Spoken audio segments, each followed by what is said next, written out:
नमस्कार दोस्तों, स्वागत है आपका नॉलेज गेन में। मेरा नाम है गोविंद और आप देख रहे हैं मेरे साथ में डेली करंट अफेयर्स। तारीख है आज 28 जुलाई 2026 और वार है ट्यूसडे, बोले तो मंगलवार। और मंगलवार तक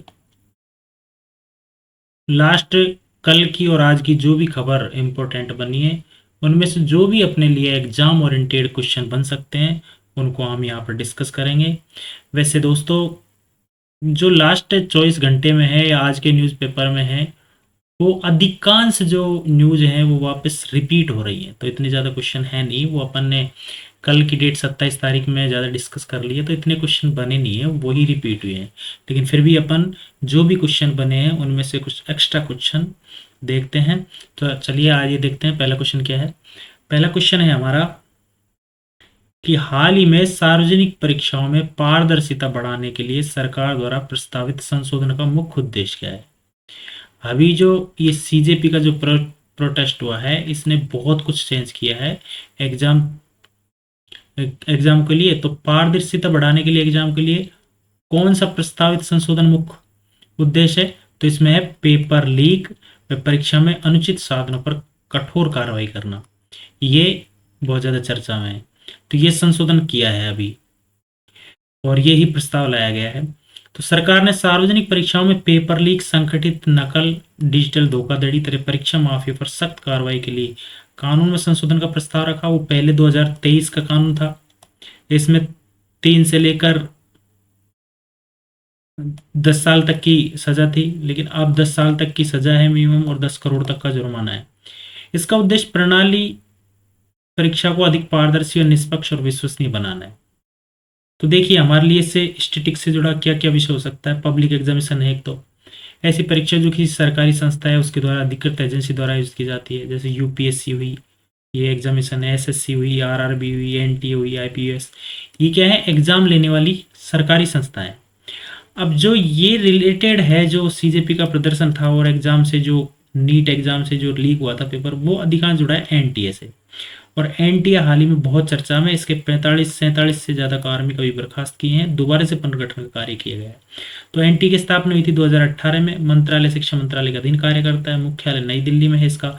आयोजित परीक्षाएं नीट की एग्जाम कंडक्ट कराती है, जेई मेंस की, सीयूईटी की, यूजीसी नेट की, सीएमएटी की, जीएपीएटी की, ये एग्जाम ये कंडक्ट कराती है। तो इसका जो सही आंसर है वो हमारा बनेगा पेपर लीक और परीक्षा में अनुचित साधनों पर कठोर कार्रवाई करने से। चलिए क्वेश्चन नंबर अगला देखते हैं। क्वेश्चन नंबर 2 है, हाल ही में राष्ट्रीय परीक्षा सुधार टास्क फोर्स का अध्यक्ष किसे बनाया गया है। जो हाल ही में अभी एक कमेटी बनाई है परीक्षा टास्क फोर्स, तो उसका अध्यक्ष किसे बनाया, तो इससे बनाया नंदन नीलकेणी। इसकी अध्यक्षता में अभी टास्क फोर्स का गठन किया गया, ये अपनी सुझाव देगा, उसके बाद में जो एग्जाम से रिलेटेड है वो और सुधार किए जाएंगे। तो सरकार ने परीक्षा प्रणाली में तकनीकी सुधार, डिजिटल सुरक्षा, एआई आधारित निगरानी और पारदर्शिता बढ़ाने के लिए नंदन नीलकेणी की अध्यक्षता में राष्ट्रीय टास्क फोर्स का गठन किया है। अब ये नंदन नीलकेणी भी हमारे लिए इंपॉर्टेंट है, क्योंकि ये देखो इन्फोसिस के सह संस्थापक थे, यूडीआई के प्रथम अध्यक्ष रहे थे, आधार परियोजना के प्रमुख वास्तुकार थे, और UDI unique identification authority of India, इसकी स्थापना 2009 में हुई थी। मंत्रालय ministry of electronics and information technology MEITY के अधीन कार्य करता है, मुख्यालय इसका नई दिल्ली में है। कार्य क्या करता है, आधार संख्या जारी करता है, हमारा आधार बनवाता है, पहचान सत्यापन करता है। तो ये जो ministry of electronics and information technology है, इसके अंतर्गत यूडीआई, CERT और STQE ये अधिकांश कार्य करती है।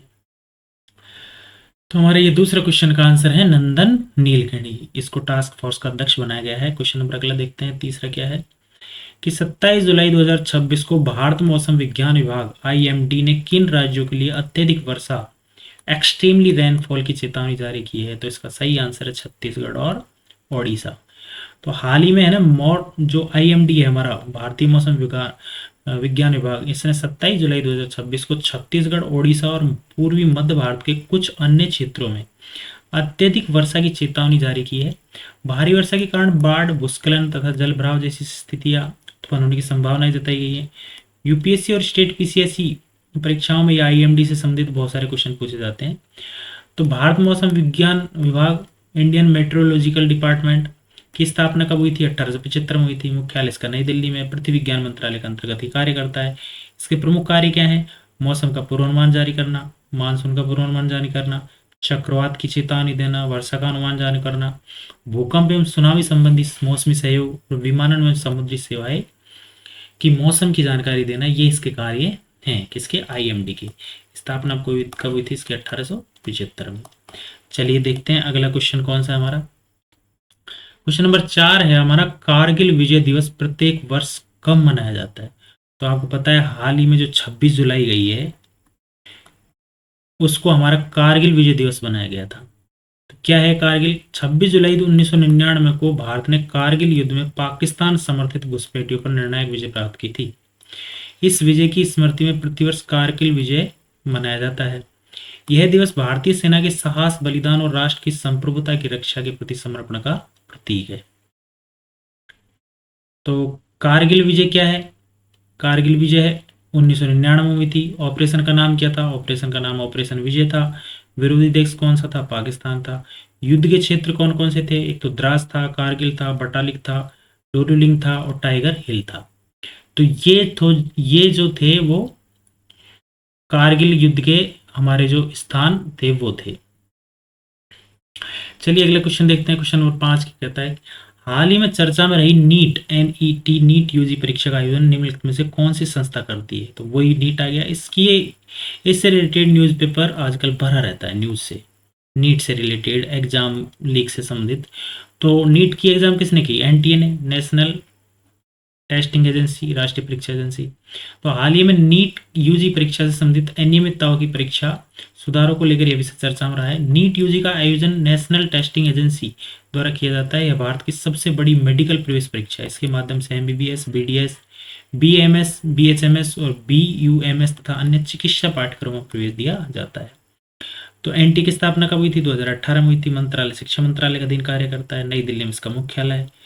रजिस्टर्ड सोसाइटी है इसका उद्देश्य क्या है? प्रवेश परीक्षाओं की पारदर्शी, निष्पक्ष और वैज्ञानिक आयोजन करना। लेकिन ये कर नहीं पा रही है, इसलिए हाल ही में पेपर लीक से संबंधित बहुत ज्यादा चर्चा में है। क्वेश्चन नंबर अगला देखते हैं। क्वेश्चन नंबर 6 क्या है?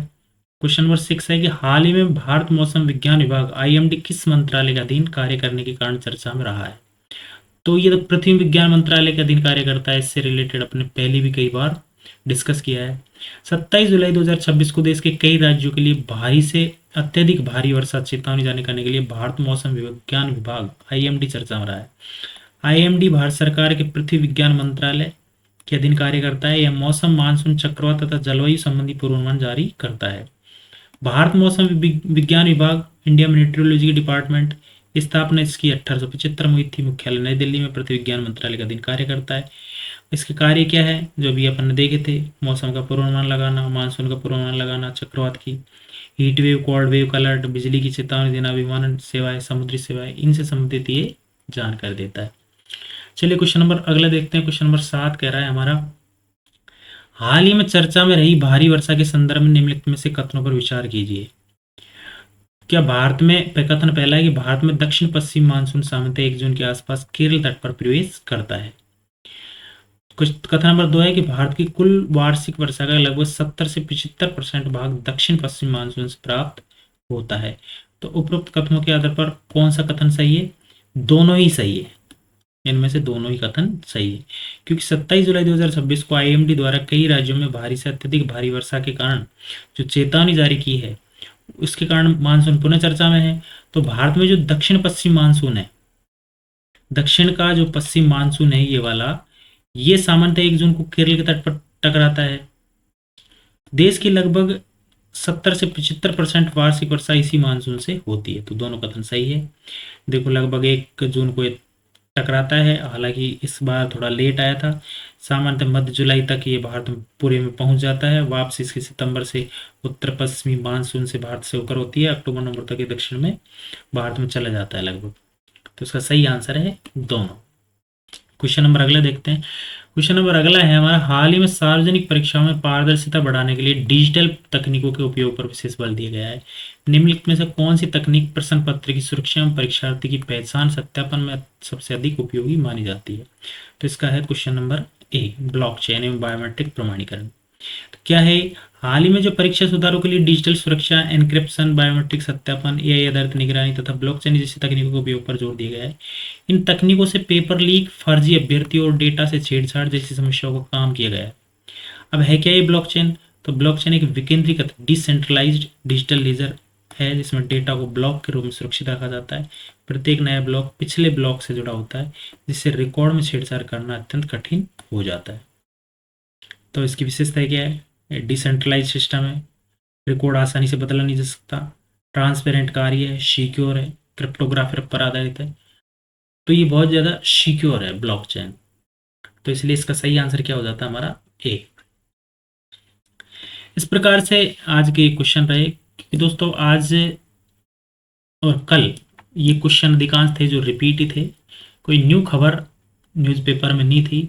और जो क्वेश्चन बन रहे थे वो बन रहे पहले भी डिस्कस किए हुए थे, तो क्वेश्चन 8 ही बने, 8 ही क्वेश्चन बने हैं। तो आशा करते हैं कि आपको ये हमारे क्वेश्चन पसंद आए होंगे, और पसंद आए हैं तो वीडियो को लाइक, शेयर और सब्सक्राइब करना ना भूलिएगा।